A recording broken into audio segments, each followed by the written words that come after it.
Assalamualaikum warahmatullahi wabarakatuh. Kembali lagi di channel Calon Apoteker. Dalam video kali ini, kita akan sedikit membahas mengenai soal latihan ujian masuk apoteker maupun ujian UKM PPAI. Oke, untuk video kali ini, kita akan membahas mengenai kardiovaskular, yaitu mengenai hipertensi, kemudian dislipidemia, angina, jantung, stroke, dan lain sebagainya yang berhubungan dengan kardiovaskular. Oke, tanpa lama-lama kita langsung saja ke soal yang pertama. Seorang pasien laki-laki berumur 50 tahun datang ke rumah sakit dengan diagnosa hipertensi. Setelah pengobatan 3 bulan dengan kaptopril, tekanan darah pasien belum mencapai target. Kemudian dokter merekomendasikan obat tambahan. Obat tambahan manakah yang sebaiknya dihindari? A. Spironolactone, B. Irbesartan, C. Propanolol, D. Amlodipin, E. HCT atau hidrokortiazid. Oke, di sini kan kasusnya ada seorang laki-laki, dia itu menderita hipertensi.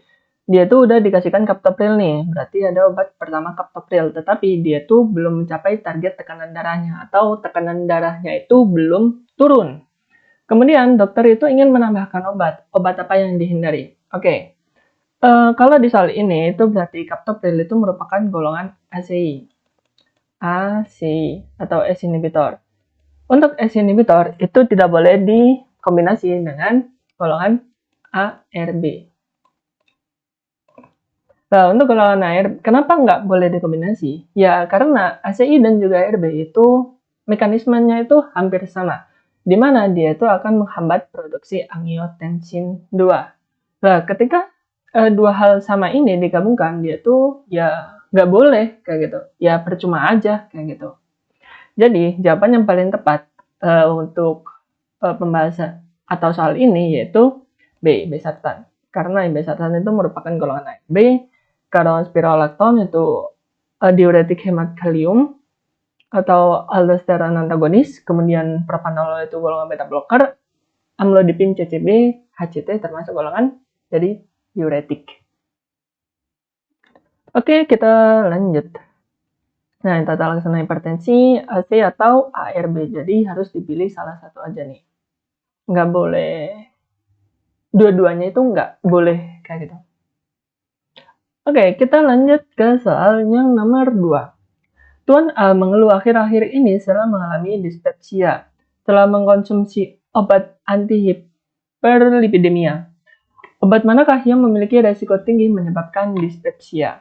A. Kimviprozil, B. Ezetimibe, C. Simvastatin, D. Kolestipol, atau E. Asam nikotinat.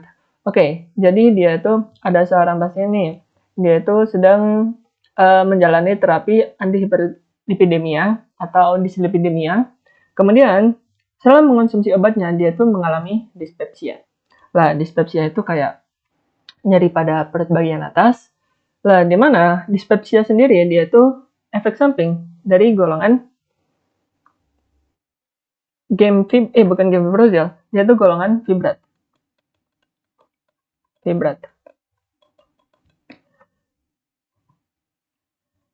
Selain fibrat itu selain efek sampingnya dispepsia, dia itu juga dapat menyebabkan yang namanya batu empedu. Kemudian dia itu juga dapat menyebabkan yang namanya miopati. Lalu untuk golongan fibrat sendiri, dia itu terdapat 2 obat. Yang pertama, dia itu obatnya itu fenofibrat.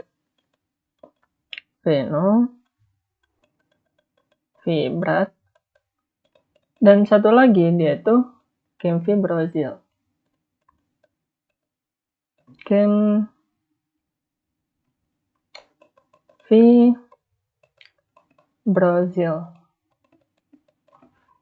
Jadi jawaban yang paling tepat itu A. Oke, untuk ezetimibe, dia itu memiliki efek samping batuk atau diare. Kemudian simvastatin, dia itu juga dapat menyebabkan namanya miopati. Kalau kolestipol, dia tuh bisa menyebabkan konstipasi.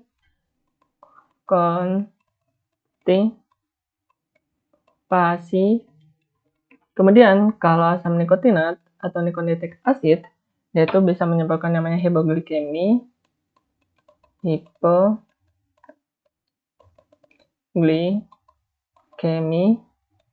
kemudian dia itu dapat menyebabkan hiperuremia, dan juga dia itu dapat menyebabkan hepatotoksik.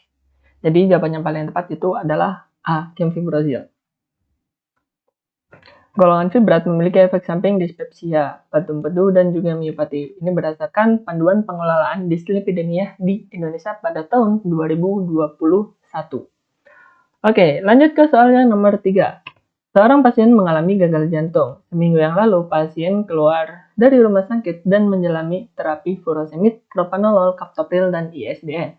Pasien memiliki riwayat diabetes yang terkontrol dengan metformin. Saat ini, pasien merasakan lemas dan tidak mampu berjalan hingga dirujuk kembali ke UGD.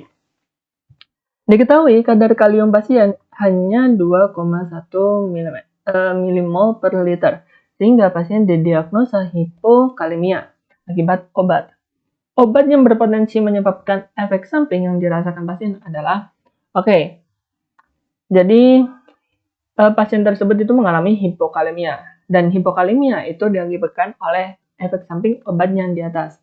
Di mana obatnya itu ada furosemid, propanolol, captopril, dan juga ISDN. Kalau kita lihat jawabannya, metformin itu pasti nggak mungkin, karena metformin dia tuh nggak ada hubungannya dengan kalium. Propanolol dia tuh juga tidak ada hubungannya dengan kalium, dia tuh dapat menyebabkan yang namanya brakikardia atau denyut jantung itu melemah. Kemudian furosemid, furosemid dia tuh dapat menyebabkan namanya hipokalemia, di mana mekanisme aksi dari furosemid dia tuh akan dia tuh menghambat reabsorpsi natrium, kalium, dan juga air sehingga dia tuh dikeluarkan di urin. Nah, kalium ini dia tuh dia tuh nggak bisa direabsorpsi atau dia tuh dihambat di reabsorpsinya oleh furosemid, sehingga kadar kalium dalam tubuh itu mengalami penurunan kalium. Sehingga jawabannya 4 itu adalah C, furosemid. Kemudian kalau ISDN itu dia tuh menyebabkan takikardia atau denyut jantungnya itu semakin cepat. Kemudian kalau captopril ini berbeda, di mana efek samping dari captopril dia tuh juga batuk, dan juga dia tuh dapat menyebabkan namanya hiperkalemia. Jadi dia harus dipantau nih kadar kaliumnya tuh.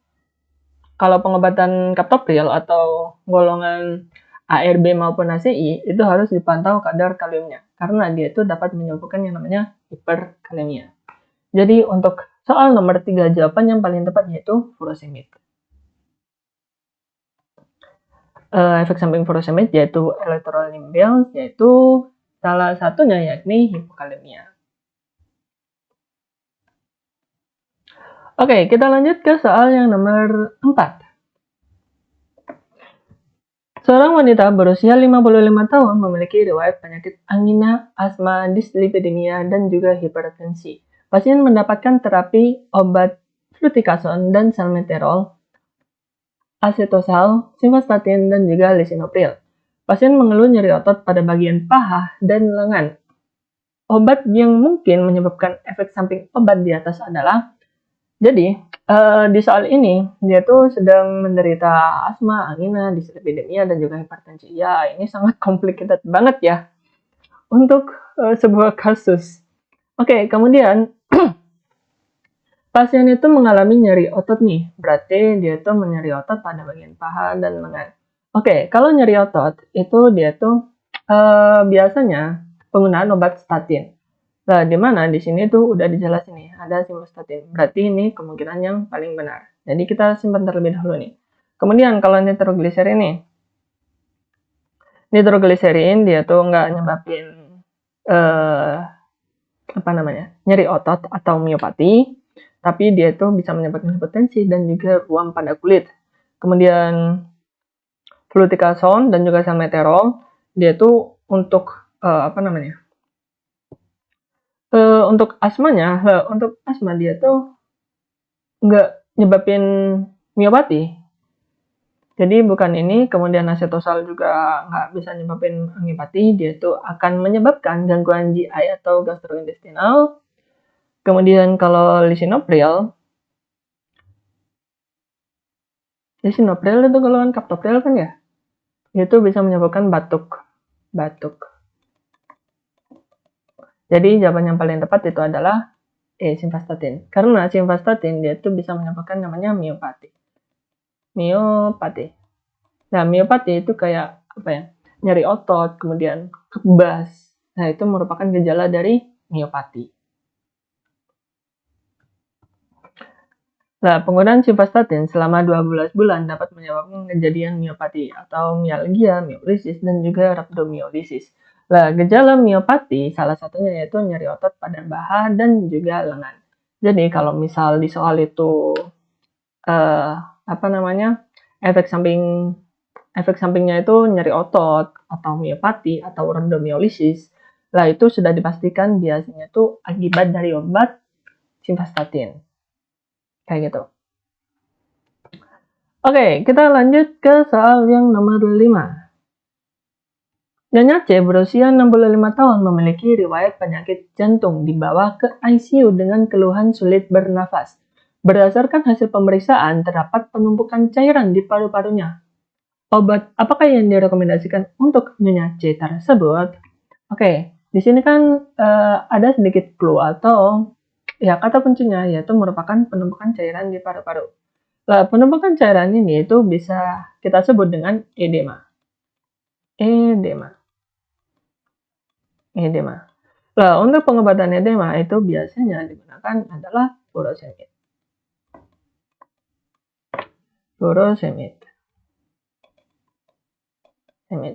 Jadi, jawaban yang paling tepat itu adalah yang A.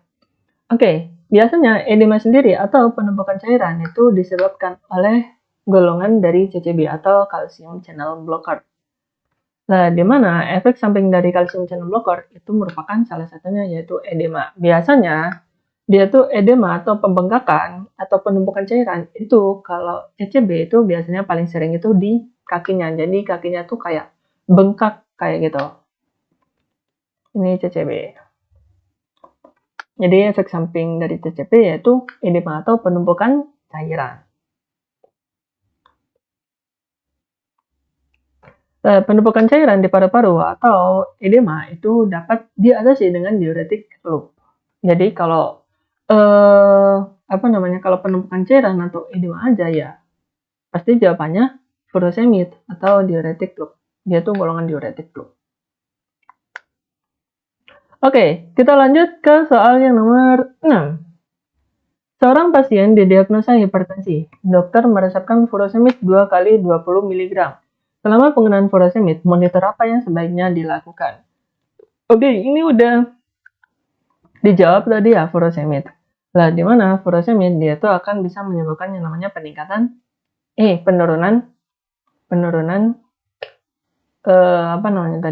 hipokalemia, kalium. Penurunan kalium. Nah, selain itu, dia tuh juga harus dipantau. Dia tuh kan ada hubungannya dengan ginjal nih. Soalnya furosemid dia tuh bekerja tuh di ginjal. Sehingga yang harus dimonitor itu merupakan yaitu serum kreatininnya. Untuk LDL itu nggak ada hubungannya, dia itu bukan dislipidemia, furosemid bekerjanya di ginjal, jadi nggak mungkin banget. Kemudian APPT dia itu kayak kayak trombosit atau pembekuan darah, dia itu nggak ada hubungannya dengan ginjal. Kemudian frekuensi jantung dia itu atau heart rate atau HR, dia itu nggak ada hubungannya dengan golongan diuretik seperti furosemid, itu nggak ada hubungannya. Kemudian kalau TSH itu thyroid stimulating hormone, dia itu nggak ada hubungannya juga dengan furosemid. Kalau thyroid nanti hubungannya sama kelenjar tiroid, yaitu pengobatan hipertiroid atau hipotiroid. Jadi jawaban yang paling tepat yaitu serum kreatinin. Penggunaan furosemid dapat mempengaruhi kondisi ginjal, sehingga monitor yang dapat dilakukan yaitu adalah serum kreatinin dan kadar elektrolit tubuh. Kadar elektrolit yang merupakan tadi kalium, kemudian NaCl, ya NaCl, dan juga lain-lainnya. Oke, kita lanjut ke soal yang nomor 7. Tuan H mengeluh nyeri dada menjalar ke lengan kiri dan juga leher. Dokter mendiagnosa angina. Berdasarkan hasil laboratorium, nilai kolesterolnya yaitu 270 dengan LDL-nya itu 160 dan juga HDL-nya itu 40. Terapi yang tepat untuk kondisi tersebut adalah, jadi di sini tuh kita disuruh cari terapi yang tepat untuk kondisi tersebut. Kita lihat satu-satu yaitu kolesterol. Kolesterol sendiri, yaitu nilai optimalnya itu kurang dari 100. Kemudian kalau LDL, ini bukan kolesterol itu 200, maaf, salah. Kalau LDL, dia itu kurang dari 100. Kemudian kalau HDL,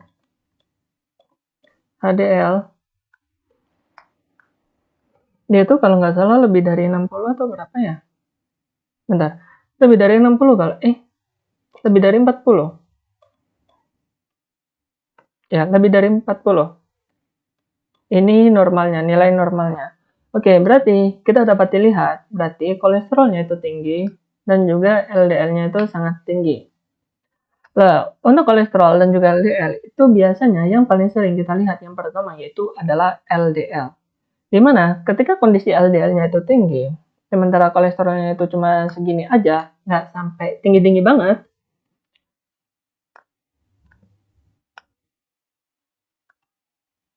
Ini masih tergolong nggak tinggi-tinggi banget, sementara kalau LDL-nya itu sudah sangat lumayan tinggi. Untuk pengobatan LDL yang tinggi, pengobatan pertama yang dilakukan yaitu pemberian obat simvastatin.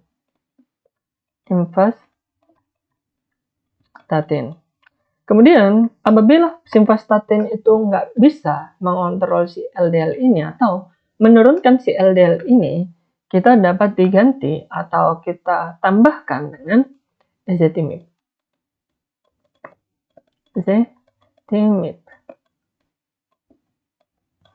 Jadi, jawaban yang paling tepat yaitu adalah yang C, atorvastatin. Karena atorvastatin itu merupakan golongan dari simvastatin. Jadi, jawaban yang paling tepat yaitu adalah yang C. Nah, ini terapi untuk LDL yang tinggi yaitu pertama yaitu statin. Kemudian kalau nggak bisa nih, maka dia itu dapat diberikan ezetimibe. Kemudian kalau terapi TG-nya tinggi, ya tergantung. Kalau TG-nya itu lebih dari 500 mg per desiliter, dia itu dapat diberikan fenofibrate terlebih dahulu. Tetapi kalau dia itu masih kurang dari 500, ya pakai statin. Kayak gitu. Jadi statin itu paling umum untuk menurunkan trigliserida, menurunkan dislipidemia atau mengalami hiperdislipidemia, kayak gitu. Atau dia tuh first line-nya lah ya, first line dari dislipidemia. Kita lanjut ke soal yang nomor 8. Tuan K berusia 50 tahun dengan riwayat DM 5 tahun dan komplikasi jantung koroner 2 tahun yang lalu. Tuan K menebus obat di apotek. Terapi yang diperoleh oleh Tuan K diantaranya adalah glibenclamide, metformin, captopril, dan juga simvastatin. Kemudian ditanya nih, berapa target kolesterol LDL Tuan K? Untuk soal ini itu kayaknya agak rancu banget. Kenapa? Karena target kolesterol itu nanti akan dibagi menjadi beberapa bagian. Dia itu ada sangat tinggi, ST. Kemudian dia itu dengan resiko tinggi, kemudian ada resiko sedang dan juga resiko rendah. Nah, masing-masing resiko ini itu berbeda nanti halnya. Misal, kalau resiko sangat tinggi, target LDL-nya itu kurang dari 70. Kemudian, kalau tinggi, itu kurang dari 100. Kemudian, kalau sedang dan juga rendah, dia itu kurang dari 115. Nah, untuk mengetahui dia itu kategori risknya itu sangat tinggi, tinggi, sedang, dan juga rendah itu agak perlu menggunakan beberapa rumus. Di mana banyak sekali faktor yang dapat menyebabkan seseorang itu memiliki kategori sangat tinggi ataupun tinggi. Salah satu faktornya itu usianya itu kalau laki-laki lebih dari 45 tahun, berarti ini 50 tahun dia tuh udah memiliki faktor risiko 1. Kemudian dia tuh DM itu merupakan faktor risiko 1 lagi atau faktor risiko, berarti ada 2 faktor risiko. Kemudian jantung koroner atau dia tuh mengidap penyakit kardiovaskular itu 1 lagi. Kemudian ada 1 lagi yang namanya apa ya? Skor kardiovaskular atau risk chart. Lah di mana risk chart itu nanti menghitungnya lumayan susah lagi. Di mana dia tuh kayak apa ya? Kayak tabel gini nih, kayak tabel nih. Tabel. Kemudian di sini ada apa ya? Ya ada tabel lah. Di sini itu blood pressure atau tekanan darah. Kemudian dia tuh perokok atau enggak. Perokok sama non perokok. Kemudian nanti tekanan darahnya tuh berapa, nanti dihitung nih. Lewat skornya tuh didapatkan skornya tuh berapa, kayak gitu. Nah, itu banyak lagi, kayak gitu. Tetapi, kalau kita analisa dari soal ini, dia tuh memiliki komplikasi jantung koroner. Lah, di mana? Kalau komplikasi jantung koroner, dia tuh udah termasuk yang kategori sangat tinggi. Jadi, dia tuh kategorinya tuh yang sangat tinggi. Berarti dia tuh masuk yang sini. Jadi, sehingga kalau ditanya berapa target kolesterolnya, yaitu kurang dari 70 mg per desiliter.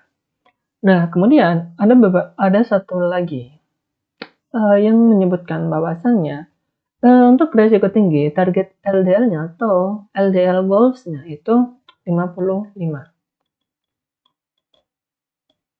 Ini untuk apa namanya? Untuk referensi dari SkyMed atau SkyMed ya, SkyMed. Kalau faktor resiko sangat tinggi, dia tuh kurang dari 55. Kemudian kalau resiko tinggi, dia tuh 70. 70 ini merupakan tinggi. Nah, perbedaan referensi inilah yang sangat ambigu apabila dimasukkan ke dalam UKAI maupun masukkan ujian apoteker, ujian masuk apoteker. Ini sangat ambigu banget. Apalagi dia tuh nggak diketahui nih, dia tuh termasuk golongan apa nih, atau kategori resikonya tuh apa, kayak gitu. Itu yang menjadi ambigu banget. Tapi kalau berdasarkan analisa, ini komplikasi jantung itu merupakan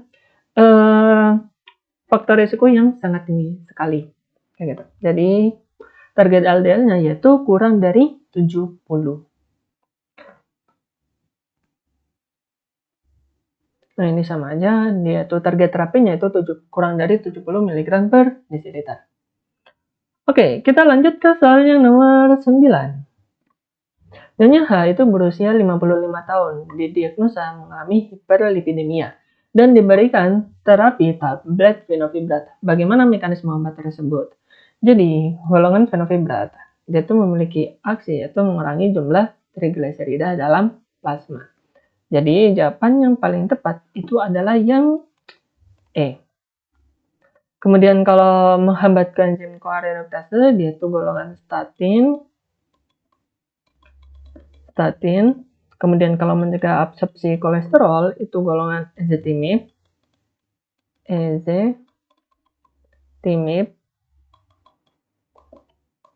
Kemudian kalau menghambat liposis jaringan adiposa, dia tuh golongan niacin.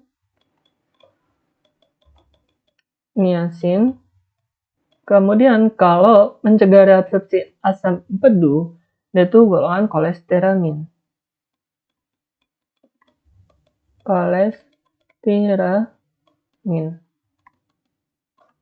Jadi jawaban yang paling tepat yaitu adalah yang E. Mengurangi jumlah trigliserida dalam plasma. Oke, kita lanjut ke soal yang nomor 10. Seorang wanita berusia 55 tahun memiliki riwayat penyakit ischemic heart disease dan nyeri lambung. Pasien tersebut diberi resep oleh dokter yang berisi omeprazol dan juga propanolol. Bagaimana mekanisme kerja dari obat propanolol? Oke, jadi propanolol itu kan merupakan golongan dari obat-obatan beta blocker nih. yaitu golongan beta blocker. Dalam beta blocker itu nanti dibagi menjadi dua lagi nih. Ada yang selektif, dan juga non-selektif.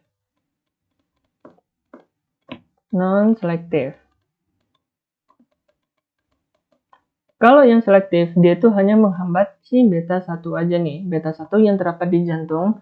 Kemudian kalau non-selektif, dia itu dapat menghambat beta 1 yang di jantung dan juga beta 2 yang terdapat di bronkus. Oke, untuk propranolol, dia itu termasuk golongan yang non-selektif di sini nih. Dia itu menghambat beta 1 dan juga beta 2. Nah, di mana ketika di dalam otak, itu kan ada yang namanya neuron nih. Nah, di mana neuron, dia itu akan melepaskan yang namanya norepinefrin dan juga epinefrin. Nah, sebentar, kita akan gambar jantung terlebih dahulu nih. Kemudian, si norepinefrin dan juga norepinefrin, ketika dia itu berikatan dengan, ketika dia itu menempel, misal ini jantung nih, kalau kita berbesar, kalau misalnya berbesar gini ya, ini adalah sel, kemudian di sini ada reseptor beta 1, ketika norepinefrin dan juga epinefrin, dia itu berikatan dengan reseptor beta 1, dia itu akan mengalami yang namanya kontraksi. Nah, pengikatan ini ketika kontraksi, dia itu akan meningkatkan namanya cardiac output, dan juga dia itu akan meningkatkan yang namanya total peripheral resistance. Nah, ketika cardiac output dan total peripheral resistance itu naik, maka dia itu akan menaikkan juga tekanan darah. TD itu akan naik. TD naik, maka mengalami hipertensi. Sementara propranolol, dia itu mencegah si norepinefrin dan juga epinefrin ini itu supaya tidak berikatan dengan si beta 1 dan juga beta 2. Nah, beta 2 nggak kita bahas karena dia itu vasodilasi, jadi kita anggap aja di beta 1 aja. Ketika tidak dihambat nih, maka dia itu kan nggak akan terjadi kontraksi nih. Maka dia itu akan menyebabkan yang namanya vasodilasi. Atau dia itu akan vasodilasi itu kayak apa ya? Kayak pengendoran kayak gitulah. Melemaskan kayak gitu. Kalau terjadi vasodilasi, maka cardiac output itu akan menurun dan juga total peripheral resistance itu akan menurun. Sehingga tekanan darah itu akan mengalami penurunan. Sehingga kalau kita lihat dari beberapa pilihan jawaban ini, jawaban yang paling tepat yaitu adalah yang B, menurunkan curah jantung dan juga menurunkan resisten perifer atau TPR nih, total peripheral resistance. Jadi jawaban yang paling tepat yaitu adalah yang B, menurunkan curah jantung atau cardiac output dan juga menurunkan resisten perifer atau total peripheral resistance. Mekanisme kerja propranolol yaitu menurunkan curah jantung dan menurunkan resistensi perifer. Tapi kalau yang mekanisme aksinya yang paling tadi ya, yaitu menghambat si norepinefrin dan juga epinefrin supaya tidak berikatan dengan si beta 1 maupun si beta 2. Ya, beta 2 itu nggak ada efeknya sih. Ya, ada. Dia tuh nanti hubungannya sama asma. Jadi, dia itu tidak boleh diberikan, untuk pasien asma itu tidak boleh diberikan golongan golongan beta blocker yang non-selektif. Karena dia tuh kontraindikasi. Oke, mungkin cukup sekian untuk video kali ini. Mungkin, buat kalian yang mau yang mau PPT-nya atau PPT dari calon apoteker ini atau PPT latihan soal maupun materi itu udah aku cantumin di link yang terdapat di bio. Jadi nanti kalian akses aja di sana, udah disiapin draft juga, dimana isi draft tersebut itu ada beberapa kumpulan soal, latihan soal dari calon apoteker, dan juga beberapa materi dari calon apoteker, dan juga ada beberapa e-book penting kayak farmakope, kemudian Permenkes yang dari Permenkes, kemudian farmakope herbal, kemudian ada di Piro, dan juga lain sebagainya itu ada. Nanti kalian cek aja link yang di deskripsi video ini. Oke, cukup sekian untuk video kali ini. Kurang lebihnya saya mohon maaf. Assalamualaikum warahmatullahi wabarakatuh. Bye-bye.